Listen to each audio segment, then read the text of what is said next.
What's going on, everybody? Quick disclaimer, this is a 21-year-old and up channel, so if you're not 21, please leave the channel now. Appreciate it. We're sponsored by APSUsoil.com, and if you've been following along, you know that we had this running for about 10, 11 days, and then we ended up getting water in our trap hole over here, our emergency drop off, or basically our E-Horizon, where we can look down to the bottom there and see if there's water filling up. That means that we had a leak somewhere that we didn't want. So we shut her down, and as you can see, we re-pond shielded everything. I mean, I coated her. That would be the third coat of pond shield. We did find a few places in the pond that were questionable, so hopefully we got those taken care of. I found a spot over there that was questionable, but I don't think it was really a big deal. Wouldn't have been dumping water like that.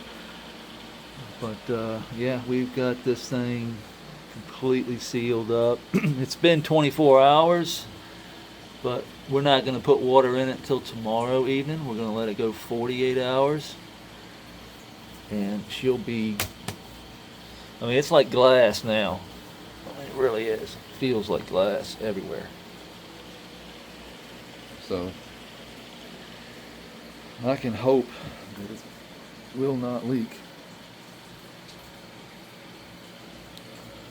All of this has been redone.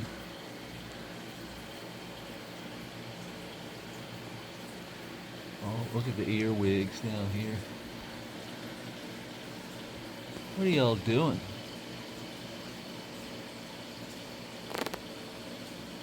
This guy's stuck.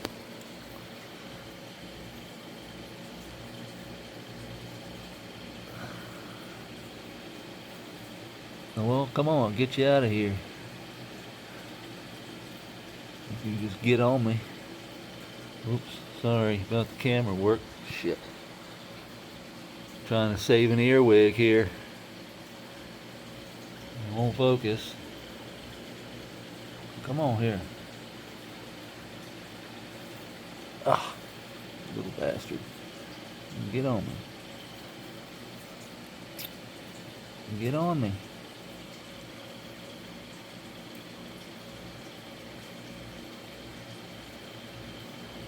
He's reared up, boy. He's got those little pinchers reared up.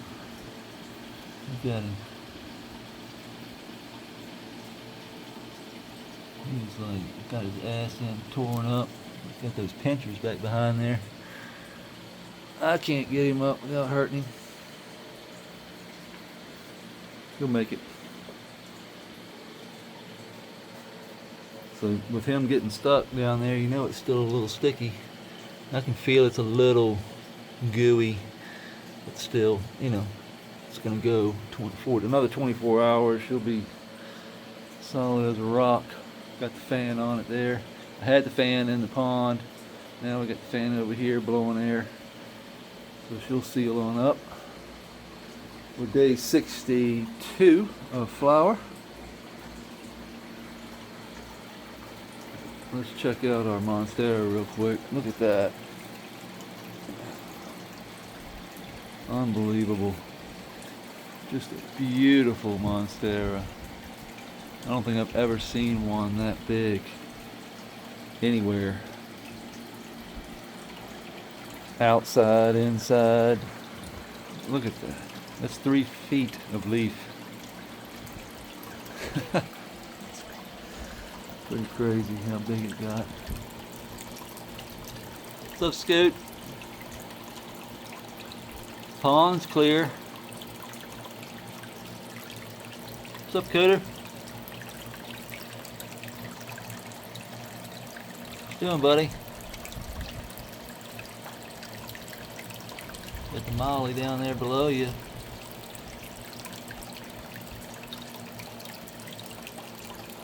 Cooter's over there. Scooter's eating algae. Yeah. Just rummaging around.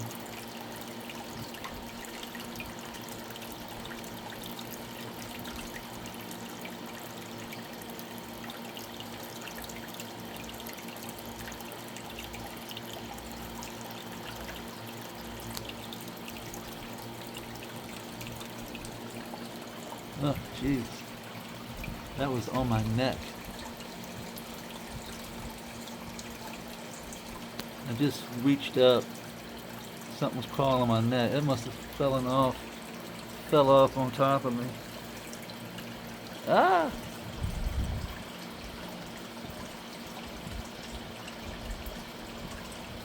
Never know what you'll find in here. That looks like a giant earwig.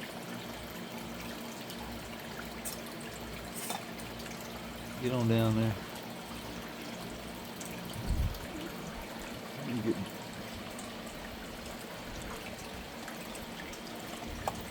Yeah, it fell off down there.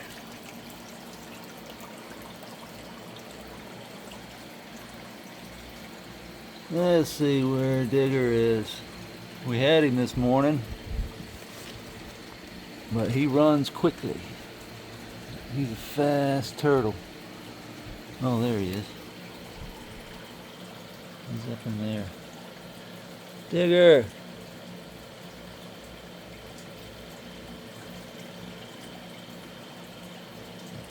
He might come out if he thinks he's going to eat.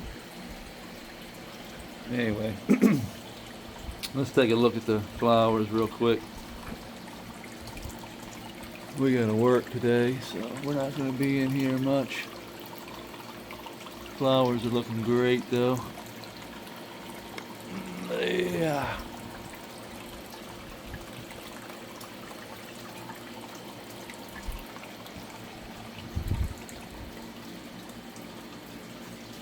Not seeing any fade whatsoever.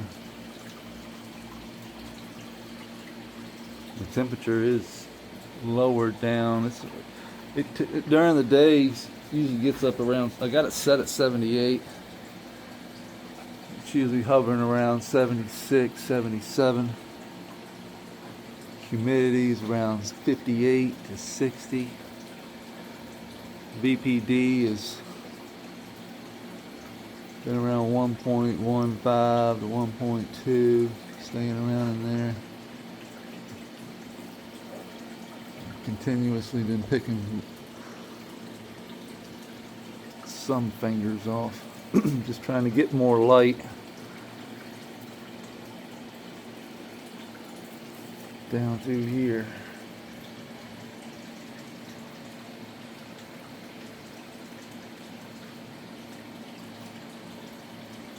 I got that strung up. Got that strung up. Orange lean is looking good. Terpy is all hell. Very berry, cherry, grapish, just all around fruit. Took the hardest hit during the crash. As you can see, it didn't get very big, but the terps on it are insane.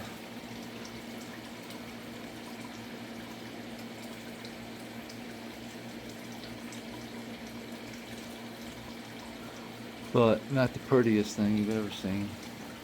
This one, on the other hand,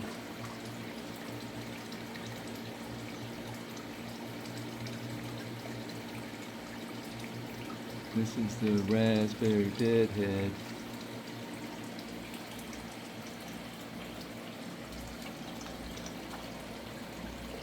Super tight bud.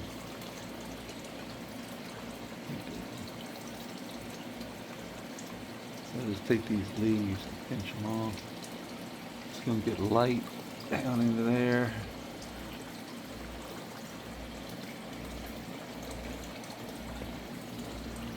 See, this is the top right here. I did just crank the light up. And that's going to hopefully plump up these little ones down through here. Those little nuggets there. Terpenes need light. That is what they need. You can scratch everything. If you're going into darkness and not maybe 20, and instead of cranking it up to 24 hours of light for the last 2 days, try 24 hours of straight light right before you cut. Maybe 24 to 48 hours of straight light and see what happens instead of turning them off.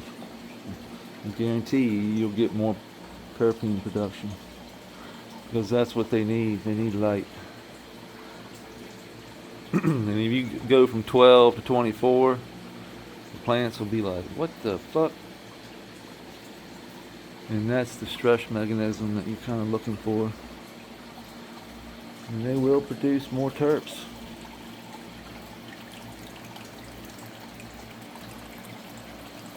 Dr. Bruce Bugsby, that's one of the last things I heard him say on an interview was, if you want more terps, give them more light. That's what makes terpenes. That's what powers everything. It takes power to make a terpene.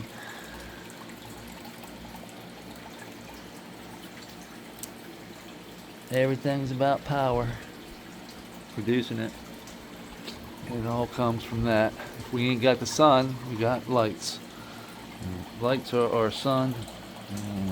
If we have control of those, we can give them full sun. I know it's not the same as the sun, but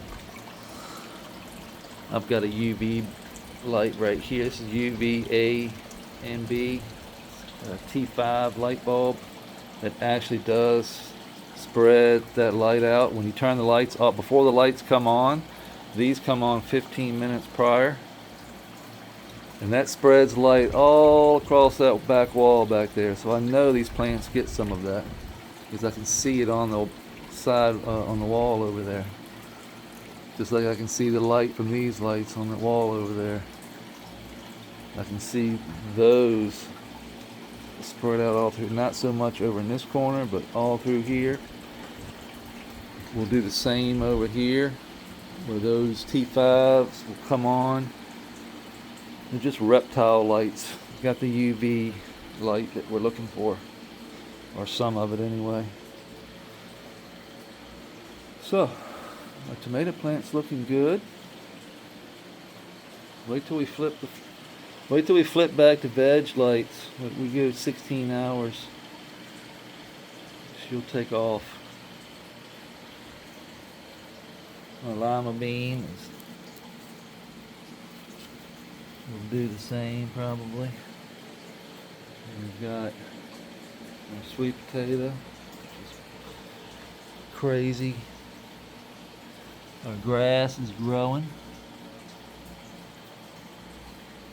You see it all through here.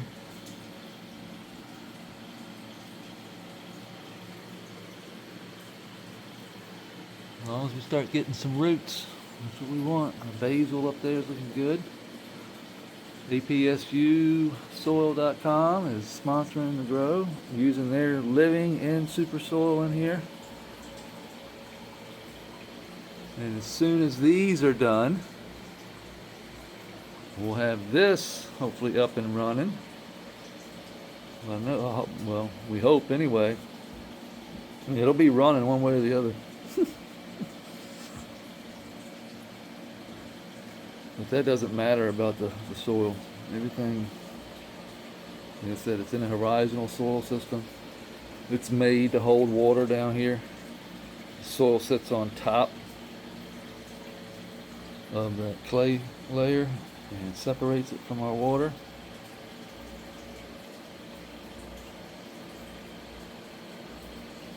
Plants are growing great. Just got to get that water flowing again, get it connected to the edge of the creek right here and right there. That's where we had it connected.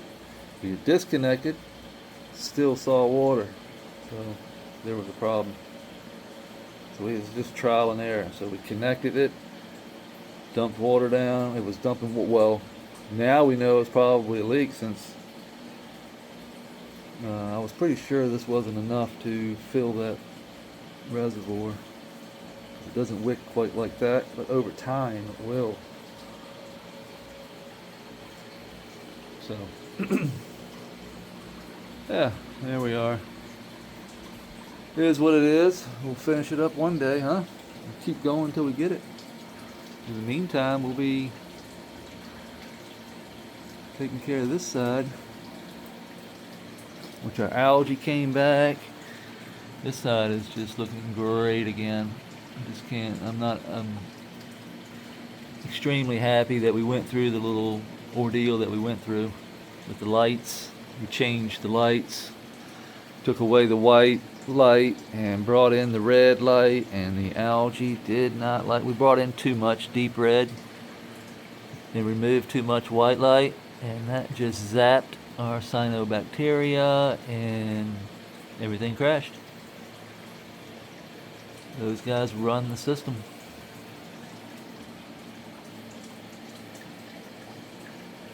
But we got it back thanks to our friend Mo, Mangrove Soil, and the Regenerators crew.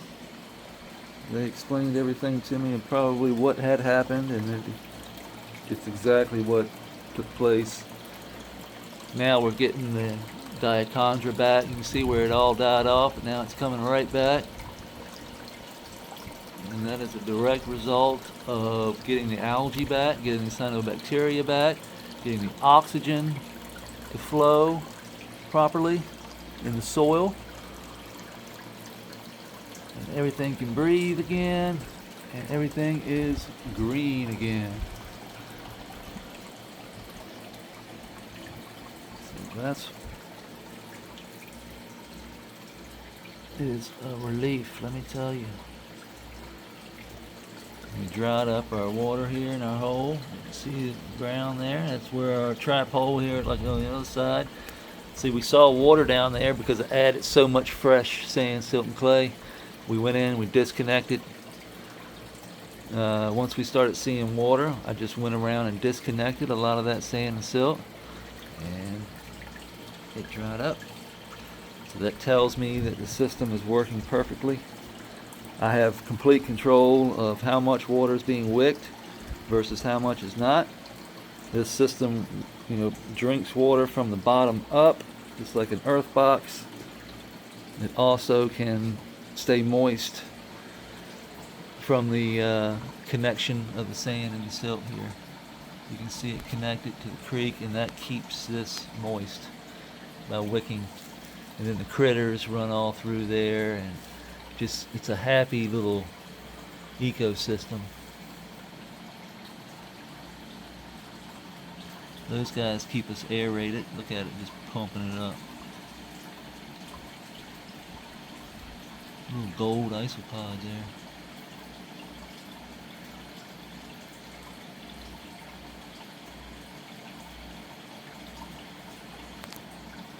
So they keep the system aerated. The worms, all the critters. That's what's running the show here. We messed them up, messed the creek up, and the creek's connected to everything. It's bad news. So the creek has to stay dialed in, and the algae catch all that extra poo because there's no filtration, and the light controls the algae. Temperature in here, the water temperature and the light control the algae. Algae control the poo. And you get the poo out of hand, the gases build up, nothing can breathe. Be like me putting you in a gas chamber, and there's nowhere to go. So that's where we are. We got to work today, so we're just going to let this dry. There's nothing else to do, and we'll be in here Monday to hopefully fill her on up and set the creek again, start all over. So with that being said, hope everybody has a great Sunday, and we will see you tomorrow. Peace.